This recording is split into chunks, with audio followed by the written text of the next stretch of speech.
जय माता दी। प्रेम से बोलिए संतोषी माता की जय। आज शुक्रवार के दिन आप सुनिए संतोषी माता की व्रत कथा। एक बुढ़िया थी और उसके 7 बेटे थे।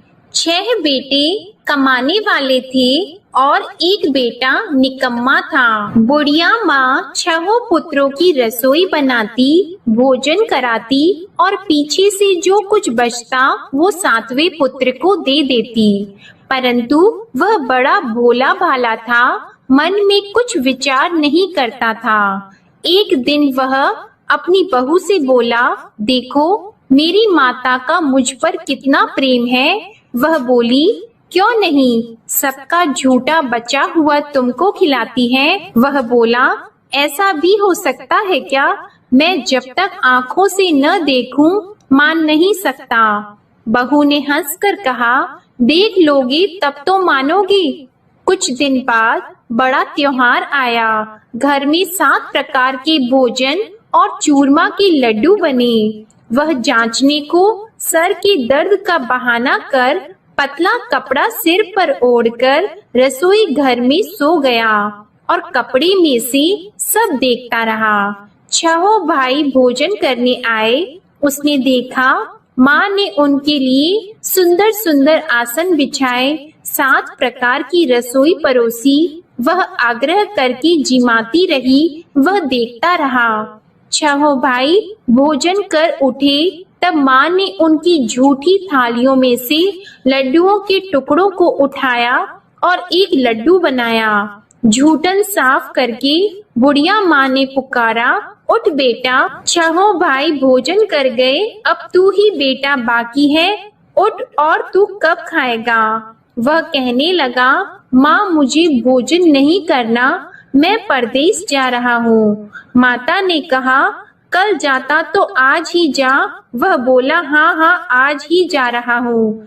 यह कहकर वह घर से निकल गया। चलते समय उसे बहू की याद आई। वह गौशाला में कंडे थाप रही थी। वह उसे जाकर बोला कि मेरे पास तो कुछ नहीं है, यह अंगूठी है, सो ले लो और अपनी कुछ निशानी मुझे दे दो। वह बोली कि मेरे पास क्या है, यह गोबर भरा हाथ है। यह कहकर उसकी पीठ में गोबर के हाथ की थाप मार दी और वह चल दिया।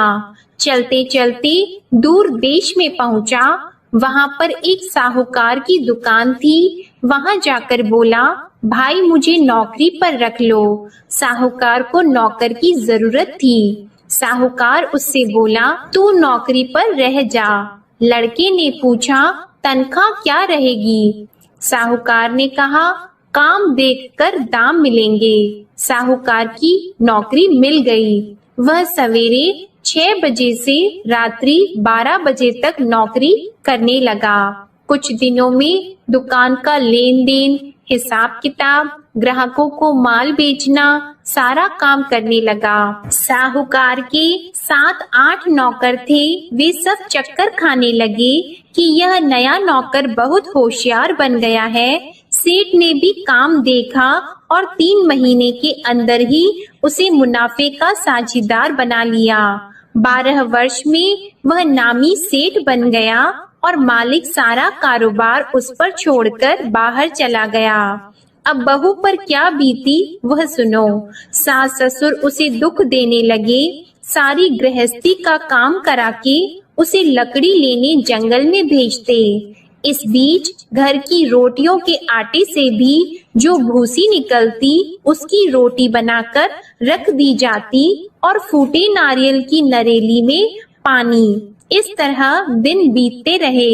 एक दिन वह लकड़ी लेने जा रही थी कि रास्ते में बहुत सी स्त्रियां संतोषी माता का व्रत करती दिखाई दी। वहां यह खड़ी होकर कहने लगी, बहनों, यह तुम किस देवता का व्रत करती हो और इसके करने से क्या फल होता है? इस व्रत के करने की क्या विधि है? यदि तुम अपने इस व्रत का विधान मुझे समझाकर कहोगी तो मैं तुम्हारा बड़ा एहसान मानूंगी। तब उनमें से एक स्त्री बोली, सुनो, यह संतोषी माता का व्रत है। इसके करने से निर्धनता दरिद्रता का नाश होता है, लक्ष्मी आती है, मन की चिंताएं दूर होती हैं, घर में सुख होने से मन को प्रसन्नता और शांति मिलती है। निपुत्री को पुत्र मिलता है, प्रीतम बाहर गया हो तो शीघ्र आता है। कुंवारी कन्या को मनपसंद वर मिलता है।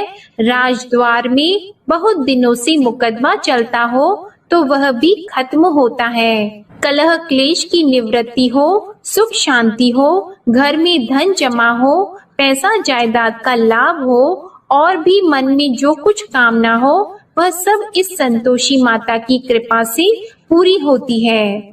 स्त्री कहने लगी, 1.25 आने का गुड़ चना लेना, इच्छा हो तो 5.25 आने का लेना या 1.25 रुपए का भी, सहूलियत के अनुसार ही लेना, बिना परेशानी श्रद्धा और प्रेम से जितना भी बन सके सवाया लेना।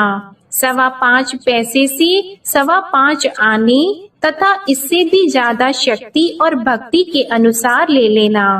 हर शुक्रवार को निराहार रहकर कथा कहना और सुनना। इसके बीच क्रम टूटे नहीं, लगातार नियम पालन करते रहना। सुनने वाला कोई न मिले तो घी का दीपक जलाकर उसके आगे जल के पात्र को रखकर कथा कहना, परंतु नियम न टूटे। जब तक कार्य सिद्ध न हो नियम पालन करना और कार्य सिद्ध हो जाने पर व्रत का उद्यापन करना। 3 मास में माता फल पूरा करती है। यदि किसी के खोटे ग्रह हो तो भी माता 1 वर्ष में अवश्य कार्य सिद्ध करती हैं। कार्य सिद्ध होने पर ही उद्यापन करना चाहिए, बीच में नहीं करना चाहिए। उद्यापन में 2.5 सेर आटे का खाजा तथा इसी अनुसार से खीर तथा चने का साग बनाना।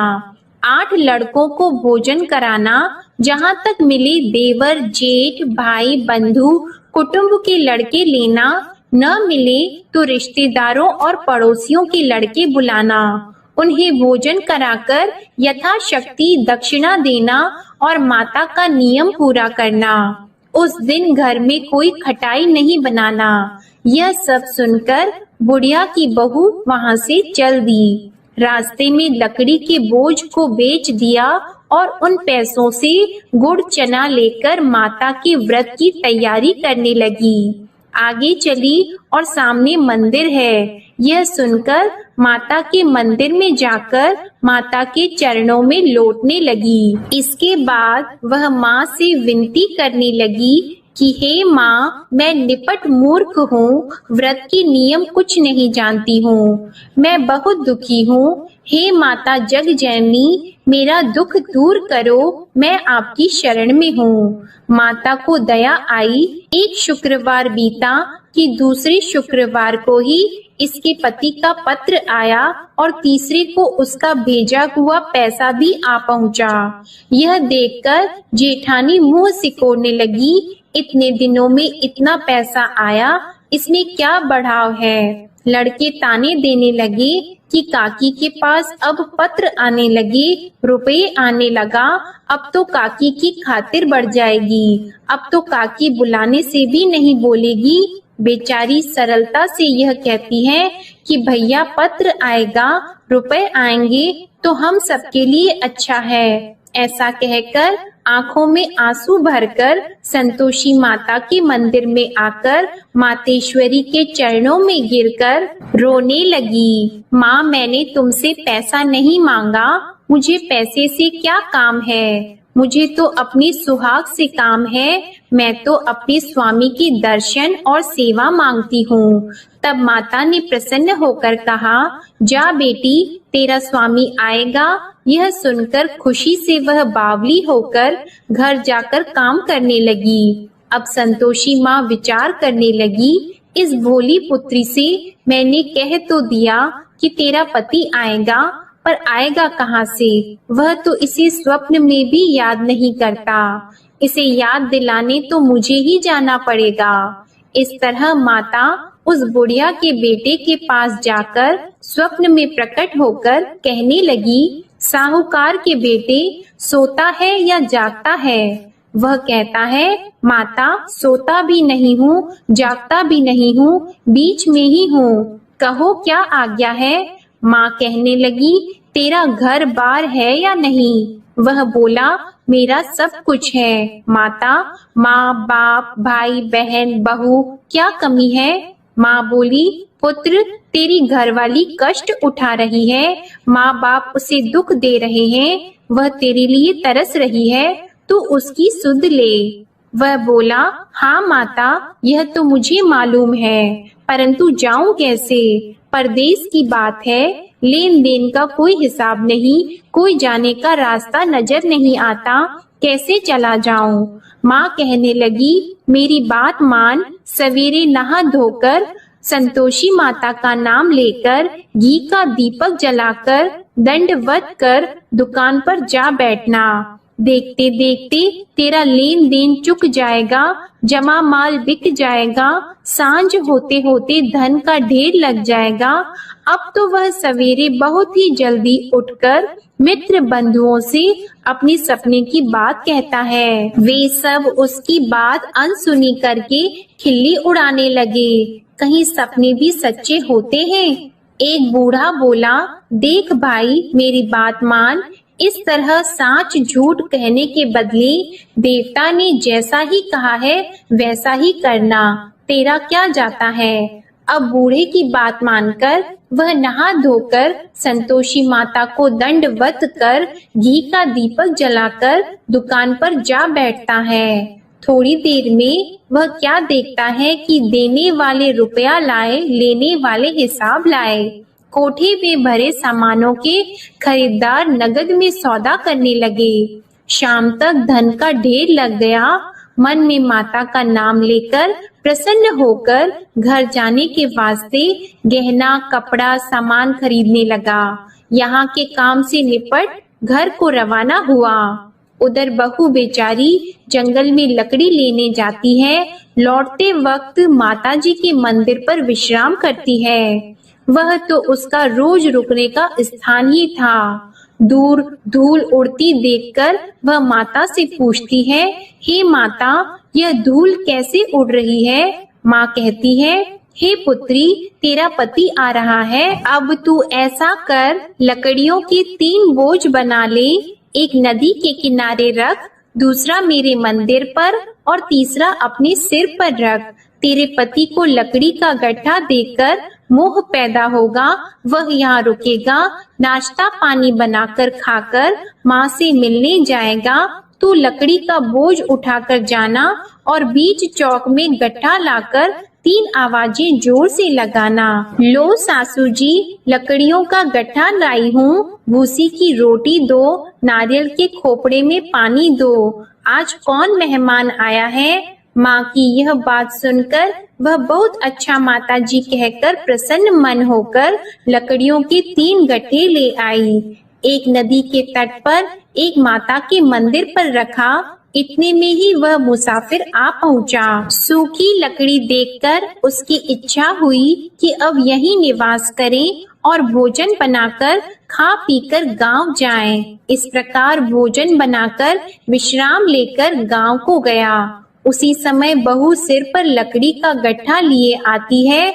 उसे आंगन में डालकर जोर से 3 आवाज देती है, लो सासू जी लकड़ी का गट्ठा लो, भूसी की रोटी दो, नारियल के खोपड़े में पानी दो, आज कौन आया है। यह सुनकर उनकी सास अपने दिए हुए कष्टों को भुलाने हेतु कहती है, बहू ऐसा क्यों कहती हो, तेरा मालिक ही तो आया है, बैठ मीठा भात खाकर कपड़े गहने पहन। इतने में आवाज सुनकर उसका स्वामी बाहर आता है और अंगूठी देखकर व्याकुल हो जाता है। माँ से पूछता है, माँ यह कौन है। माँ कहती है, बेटा ये तेरी बहू है। आज 12 वर्ष हो गए जब से गया है, तब से सारे गांव में जानवर की तरह भटकती फिरती है।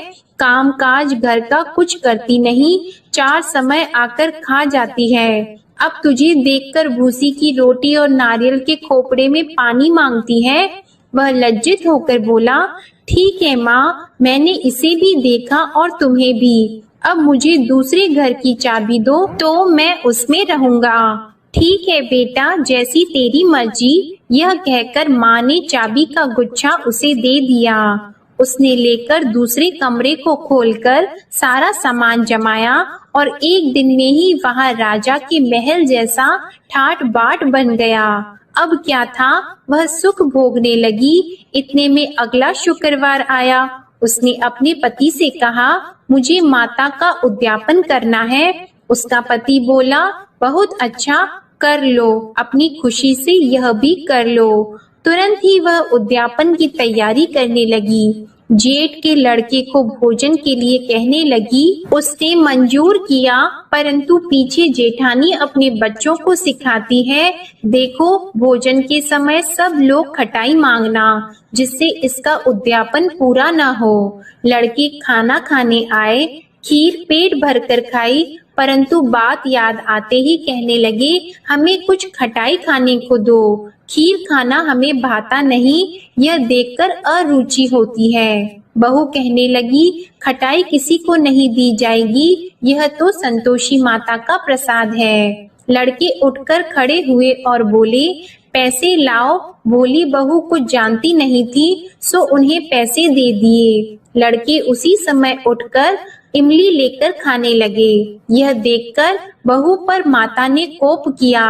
राजा के दूत उसके पति को पकड़कर ले गए और जेठ जेठानी मन माने खोटे वचन कहने लगे। लूट लूट कर धन इकट्ठा कर लाया था, सो राजा के दूत उसे पकड़कर ले गए हैं। अब सब मालूम हो जाएगा जब जेल की रोटी खाएगा। बहू से यह वचन सहन नहीं हुआ। रोती रोती माता के मंदिर में गई और बोली, हे माता, तुमने यह क्या किया? हंसाकर क्यों रुलाती हो? माता बोली, पुत्री, तूने उद्यापन करके मेरा व्रत भंग किया, इतनी जल्दी सब बातें भुला दी। वह कहने लगी, माता, भूली तो नहीं हूँ, न कुछ अपराध किया है, मुझे तो लड़कों ने भूल में डाल दिया, मैंने भूल से उन्हें पैसे दे दिए, मुझे क्षमा करो माँ। माँ बोली, ऐसी भी कहीं भूल होती है?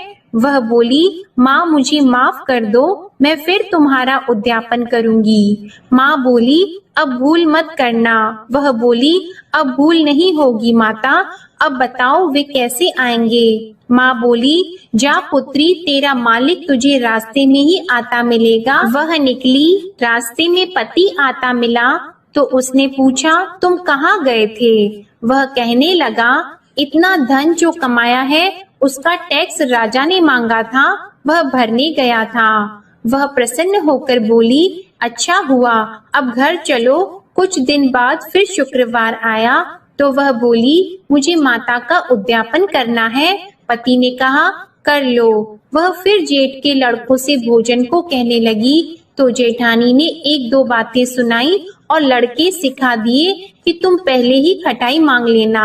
लड़के कहने लगे कि हमें खीर खाना नहीं भाता, कुछ खटाई खाने को दो। तो बहू बोली, खटाई खाने को नहीं मिलेगी, खाना हो तो खाओ। यह कहकर ब्राह्मणों के लड़के लाकर भोजन कराने लगी। यथाशक्ति दक्षिणा की जगह एक एक फल उन्हें दिया। इससे संतोषी माता प्रसन्न हुई। माता की कृपा होते ही 9वें मास उसको चंद्रमा के समान सुंदर पुत्र प्राप्त हुआ। वह पुत्र को लेकर प्रतिदिन माता जी के मंदिर को जाने लगी। माँ ने सोचा कि यह रोज आती है, आज क्यों न मैं ही इसके घर चलूं, इसका आसरा देखूं तो सही। यह विचार कर माता ने भयानक रूप बनाया। गुड़ और चने से सना मुख, ऊपर से सूंड के समान होठ, उस पर मक्खियां भिनभिना रही हैं। दहलीज में पैर रखते ही उसकी सास चिल्लाई, देखो कोई चुड़ैल डाकिनी चली आ रही है, लड़कों इसे भगाओ नहीं तो किसी को खा जाएगी। लड़के डरने लगे, चिल्लाकर खिड़की बंद करने लगे। बहू रोशनदान में से देख रही थी। प्रसन्नता से पगली होकर चिल्लाने लगी कि आज मेरी माता मेरे घर आई है। यह कहकर बच्चे को दूध पिलाने से हट जाती है।